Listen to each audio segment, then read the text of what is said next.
Cette fois-ci, c'est de l'écocentre dont nous parlerons. Merci Véronique et l'équipe de l'écocentre de Sainte-Anne-des-Plaines de clarifier pour vous leur service.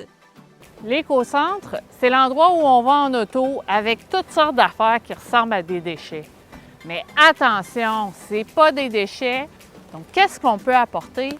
Comment ça se passe? C'est ce qu'on voit aujourd'hui. On y va maintenant. Vous avez des choses en bois qui sont abîmées. Prenez le temps de les défaire, puis ça peut être valorisé. Dans les matériaux de construction, on a ce qu'on appelle les résidus secs. Donc, le gypse, le bois, la vitre, la céramique. Donc, ça peut tout aller au même endroit. Pourquoi? Parce que c'est un partenaire qui fait le prix puis qui assure le recyclage.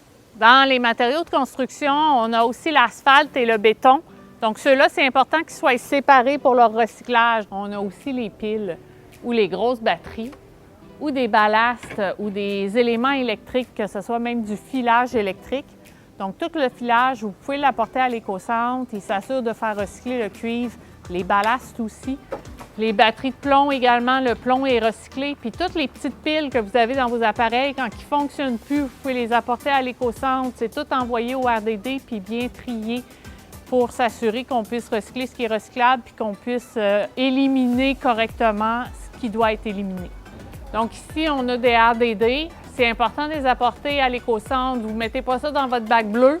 Ça peut être dangereux pour les équipements dans les centres de tri. Les galons de peinture, comme je disais, bien, s'ils sont pleins, on peut les apporter à l'écocentre s'ils sont à la moitié, mais s'ils sont vides complètement, ça ne sert à rien d'apporter ça à l'écocentre. Ça s'en va dans le bac bleu.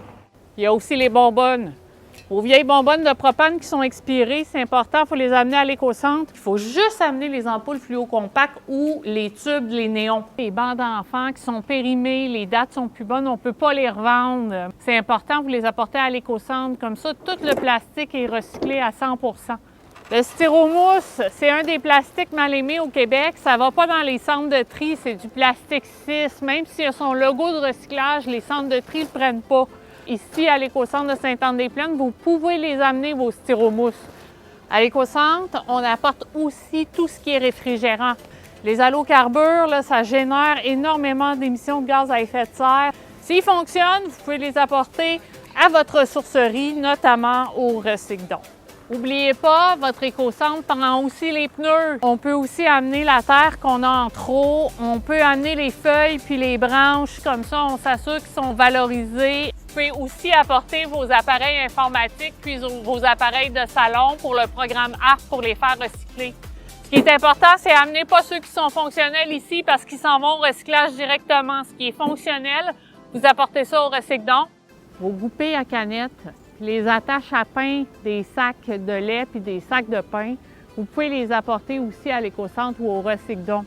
Les deux, on les ramasse, puis on remet ça notamment à Olivier, qui est un des citoyens de Sainte-Anne-des-Plaines, qui lui remet ça à des fondations, puis ça lui permet d'aider des personnes handicapées puis de fournir des fauteuils, des chaises roulantes. Donc, quand vous arrivez à l'écocentre, c'est important que vos matières soient déjà pré-triées, pour que vous puissiez passer aux stations, mettre les bonnes choses au bon endroit pour assurer la fluidité dans les lieux pour la circulation. Chaque ville, chaque écocentre offre pas toujours exactement les mêmes services. C'est en fonction des besoins de leurs citoyens, puis en fonction des partenaires qu'ils ont pour assurer le recyclage puis la valorisation. Donc, allez voir leur site web pour bien savoir où ils sont rendus puis qu'est-ce qu'ils prennent. Merci.